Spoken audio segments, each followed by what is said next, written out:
Hello and welcome. UVA Speaks is a podcast of Lifetime Learning, a division of the Office of Engagement at the University of Virginia. Lifetime Learning brings the knowledge and expertise of UVA's faculty to the university's alumni, friends, and families. My name is Susan Lynch, and I am the Associate Director of Lifetime Learning at the University of Virginia's Office of Engagement. This podcast features Denise Walsh, an Associate Professor of Politics and Women, Gender, and Sexuality at the College and Graduate School of Arts and Sciences at the University of Virginia. Her research investigates how democracies can be made more inclusive and just. Walsh's current book, Culture and Women's Rights Don't Clash, focuses on the so-called burqa ban in France, the legalization of polygamy in South Africa, and the marrying out rule for Indigenous women in Canada. In this podcast, Professor Walsh will talk with us about her research and teachings on the topic of identity politics. So thank you, Professor Walsh, for speaking with me today. Thanks so much for having me. It's wonderful to have the chance to talk about a little bit about my research as well as what we do in the classroom here. Great, thank you. So first, what is the identity and identity politics all about, and why is identity important for politics, and why is it so prevalent today, do you think?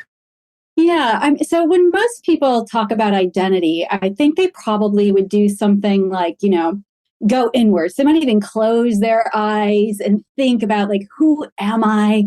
What is my true self? And then what should I do given that I've kind of figured this out? And that's not what the identity and identity politics is all about. So instead of going inward, it's actually about collective solidarity. So it's about a sense of connection with others and the belief about the group and its place in society.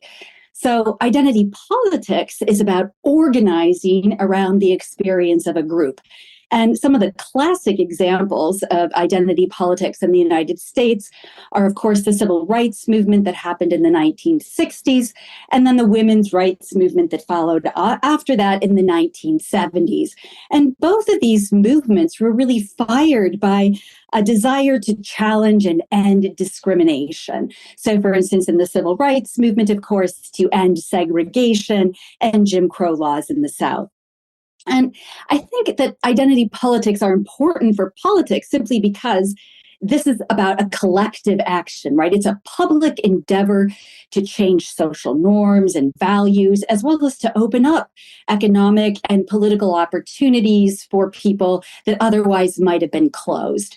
And it's prevalent today, of course, because so many groups around the world are discriminated against. So we might think about Muslims today in India, for instance, or gay men in many countries in sub-Saharan Africa, or Indigenous peoples in Canada and the US.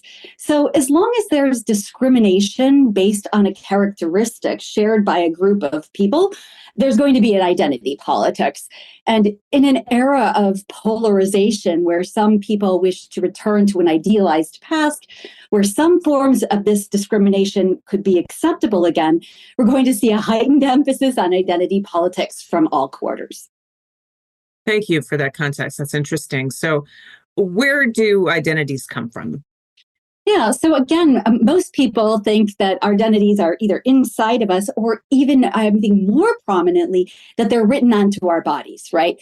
So I was born white. I have Irish Polish heritage, which means, of course, that I was raised in the Roman Catholic Church, and I have the body parts usually associated with those of a woman. And that seems pretty natural to most people. I mean, just look at me, right?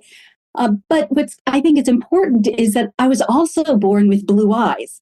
And that doesn't seem to matter much for my opportunities in life, but my skin color sure does. And the fact that most people perceive me and I self-identify as a woman, that also shapes my opportunities in life. So identities are about meaning making. They are not who we were born to be, but about the meaning that society makes of us. And Simone de Beauvoir has this kind of classic, very pithy phrase that captures this. And she says, "One is not born, but becomes a woman." So we have a sense here that identities are produced, and they're produced often very deliberately by institutions, including bureaucrats or educators like me, religious leaders, social media, the conventional media. by each one of us in our interactions with one another and the stories we tell about our lives and the people that we know. So, for instance, I think once we start to understand that identities are produced, then we can begin to understand why, say, books in libraries have become controversial recently, or why a census can be deeply politicized, and why people care about how different groups are represented in the media. Because all of these things tell a particular story about various groups and their entitlement to rights and responsibilities in the polity. So again, it's really important to realize that identities can be very deliberately crafted to ensure that some groups of people have more opportunities and power than other groups. And of course, what the classic example in the United States is race. Race, though, of course, when racialization occurs all over the world. So often in my classes, I teach about how a race is actually defined and entangled with gender and class and ethnicity and a variety of colonial projects all around the world. I was recently teaching about the Dutch in Indonesia and how when they finally allowed women, white women from the Dutch nation to come to the colony, there's this ratcheting up of racial boundaries. There's a desire for racial purity and to control women in the spaces in which they can and cannot exist in order to, of course, preserve the type of racial purity given that these women are going to have babies, right? And there's also this kind of concern with cultural degeneration, that somehow if white people are exposed too often to the native peoples, then white people will go native, quote unquote, go native. So there's all these very strange ideas circulating in the colonial environment in order to produce the effect that people actually believe their skin color matters and that it somehow makes them either better or worse than others. So that's what I mean by identities are produced and can be produced in a very deliberate way. Interesting. Yeah, it's very important for us to then recognize when identities are sort of being used in different contexts and in different ways. And we need to critically think about that as we're sort of looking at how things are being contextualized and unfolded. So thank you for that. Exactly. I think what scholars have spent decades studying this stuff, trying to unravel, say, like, how do the Hutu and Tutsi get constructed as polarized identity groups in Rwanda that leads to the genocide, right? So there's a desire to figure out how this stuff is made so that we can unmake it, which I think, in the case of Rwanda is extraordinarily important. And so it's empowering, but it's also very humbling to realize, how entangled and these different identities are and how much work is being done on us and that we do on each other and ourselves in order to reproduce them. Right. Yeah. Very interesting. So in the political context, why do identity groups sort of mobilize and then what can they achieve? Yeah. So obviously identity groups mobilize to challenge all these forms of discrimination, right? Oppression, exploitation, domination, etc. So many groups want to actually assert, look, I'm fully human. And there's a lot of just incredibly moving and beautiful stories by people claiming that they are human, right? And that they're valuable and that discrimination against them should end. And these kinds of proclamations or stories are really, students love them. They eat them up, because it's so compelling. And a lot of this happens through consciousness raising. And so there's this idea that, it's not just this problem that I'm facing in the world isn't just about me. It's not something that I'm doing that's wrong. This is actually a problem that is experienced by other people who are like me in some way, right? And so once individuals start to share these kinds of experiences and realize that it's not an individual problem, then collective action can happen. And then, we see groups making all kinds of demands for full citizenship, for equal rights, for respect. Indigenous peoples often demand political autonomy, so they don't want to belong. They actually want to have their own group, right? But the aim is always to change the status quo. And so that's why it's political, right? Whenever you want to change the way things are, you're going to run up against people who are very happy with the way things are, often because it serves them. So, of course, one of the things we know from history is that identity politics and groups can be very successful. So we see, for example, in the United States, the end of Jim Crow and legal segregation in the South. And that's always very inspirational to students and to other people who would like to see the world become a better place. At the same time, we know that there's also limits, right? So de facto segregation still happens in the United States all over the country. Currently, I think many people would just say that we're experiencing a backlash, like new voter laws in the country that are making it harder for Black citizens to vote. And so that suggests that, identity politics is an ongoing process, that there's a struggle and that there's not just a limitless progress, but there can also be these kinds of reversals. Yeah, interesting. So, what are some of the outcomes of identity politics for political representation? Yeah, so this is a really fun thing to talk about because there's actually been some really dramatic changes in the world. So I presume that most of your listeners, they know about Barack Obama, of course, and Kamala Harris, but there's been an incredible amount of changes in women's representation around the world today. And I think it's really nothing short of stunning. So I bet that most of your listeners can't name the top 5 countries in the world with the highest proportion of women politicians in their national parliaments. So this would be like akin to our Congress, right? So the top 5, and you can Google this. If you type in IPU, women's representation, it will actually take you to the site that compiles this kind of data. And the absolute first country on the list is Rwanda, with 61.3% women. So a clear majority of women in the National Assembly. Then Cuba with 55.7%. Then Nicaragua with 53.9%. Mexico with 50.4%, and Andorra with 50%. So when I do this in my classes, my students kind of all look at me very confused. I sometimes have them go to this website, and kind of play around with it. The website actually has 184 or so spots. And of course, I always ask the students, well, see if you can find the US. And they scroll and they scroll and they scroll. And the United States comes in at number 71, tied with Iraq. So then the question is, how is this possible, right? And the answer is one word, and it's very simple, and that is quotas. So over 130 countries have quotas for women in the world today. So why? Like, how did this happen and what's going on? Because quotas tend to have a very bad name in the United States. So how does one explain this? So in the 1990s, there was the zenith, really, of the international women's rights movement. And it was at that moment in 1995 that the idea that women's rights are human rights went mainstream. So while it might seem a little bit strange today, until then, most people didn't really think that women's rights needed to be articulated in a way separate from regular human rights, because women were just human, and why did they need any kind of special rights at all?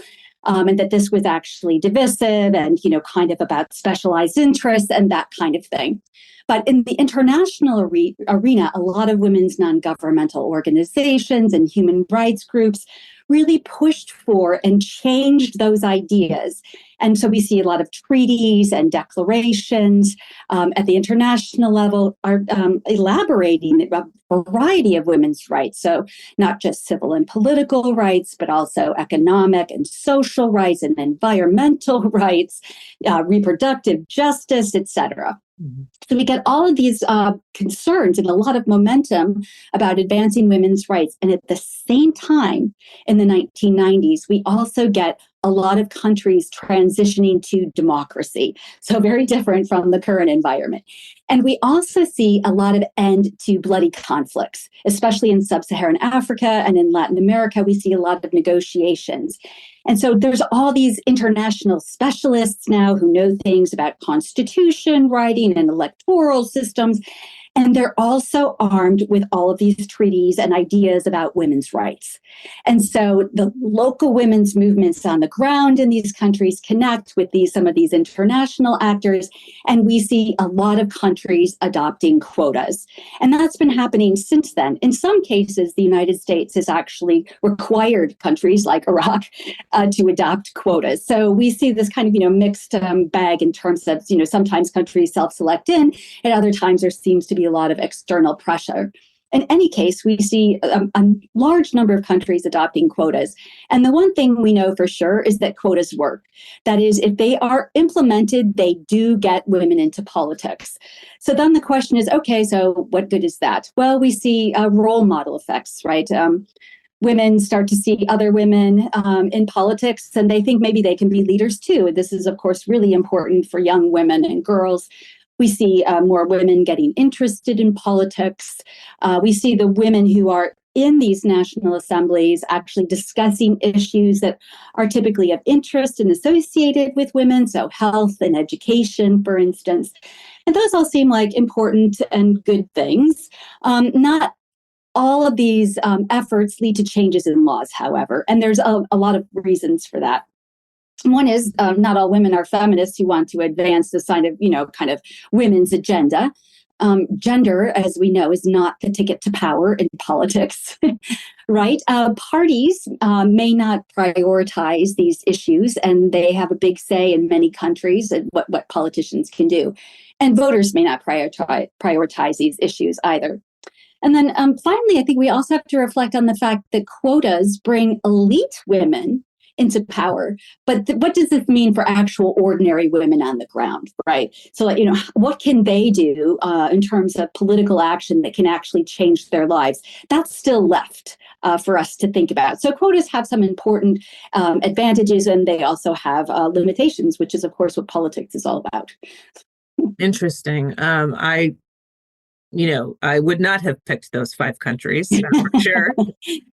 So I will look that up and think about that for sure. And I appreciate that conversation about the quotas. I wonder, I as a woman, I totally agree. A quota for gender is important. Are there other quotas that are other identity groups that are included in these kinds of quotas? Yeah, that's actually a great question. So there's been some research done on different types of quotas. And one of the things that we see is that Indigenous groups, for instance, will often get reserved seats as a group while women get quotas. And there's logical reasons for that. But as you can imagine, there's also a problem because some Indigenous peoples are women.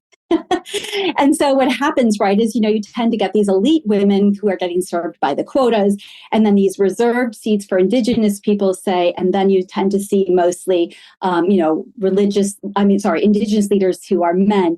And then the women who are at the intersection, Indigenous women, seem to get lost in this kind of a shuffle.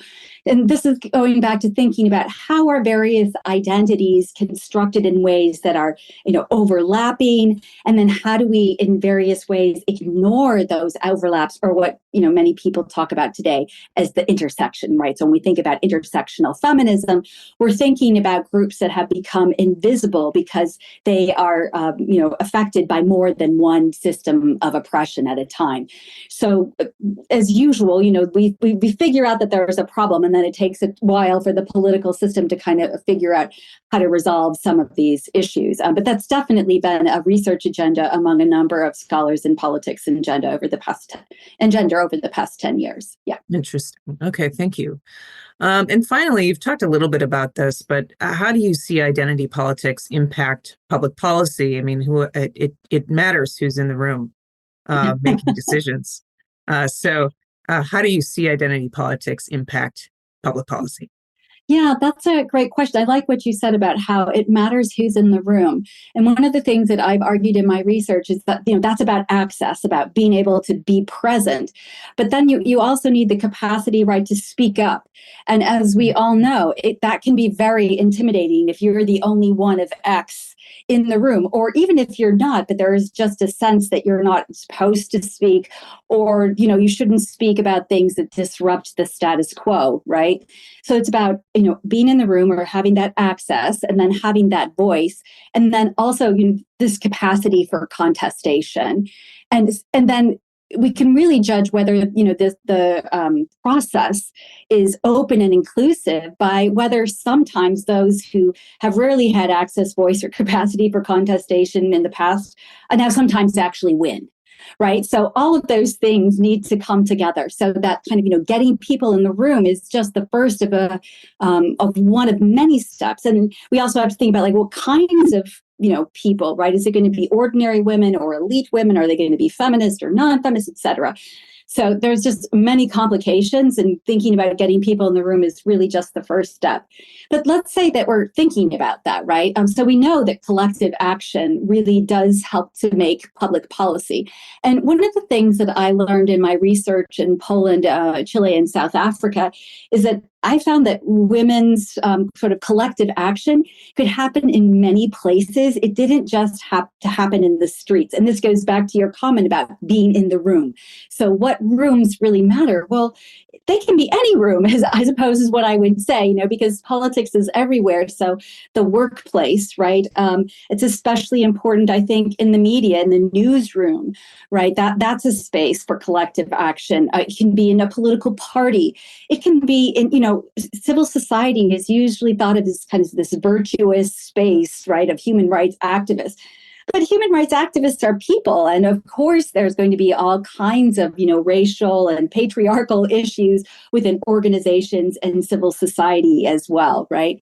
So it's really important for any identity group to organize within these spaces. And that's something that I've certainly experienced here at UVA. So I joke, this is not quite true, but it's almost true that there were more Davids in the political science department at one point than women. Right. So there's a way in which, women, just the few women who were in the department just kind of looked at each other and realized so we have something in common here, and we need to get together and talk about it and think about what we can do to make things better. Right. And what I found in my research is that when women organize within these spaces, they can begin to change the policies in these sites where they live their lives, right? So we changed the hiring policies in the Department of Politics. We created committees to deal with gender and diversity issues, for example. And the department got money from the dean's office to do some action, with graduate students to just create a better, more open climate, right? So all of these things are important, and they really do improve people's lives.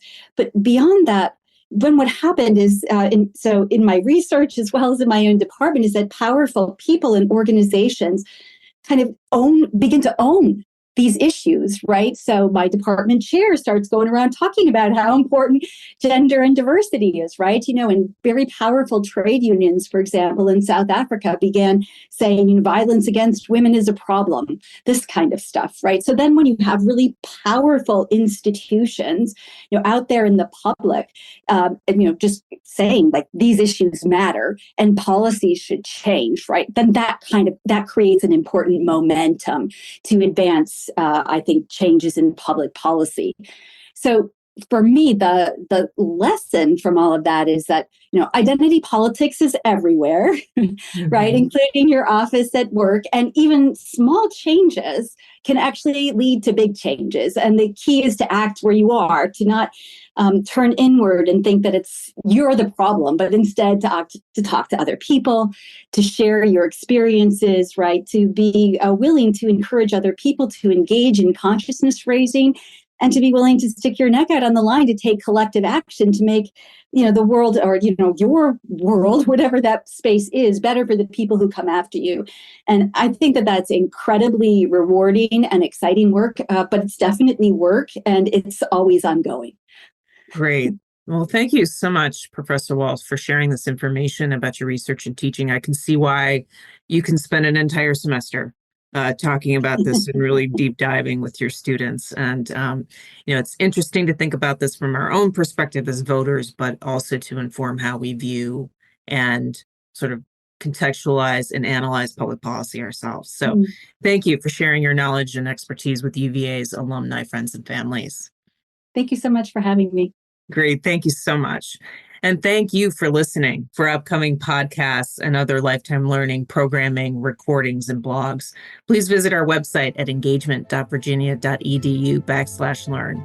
You can also find our podcasts on the Virginia Audio Collective, which is a network of UVA podcasts hosted by WTJU Radio and can be found at virginiaaudio.org. So thanks again, and we look forward to you taking part in future lifetime learning programs.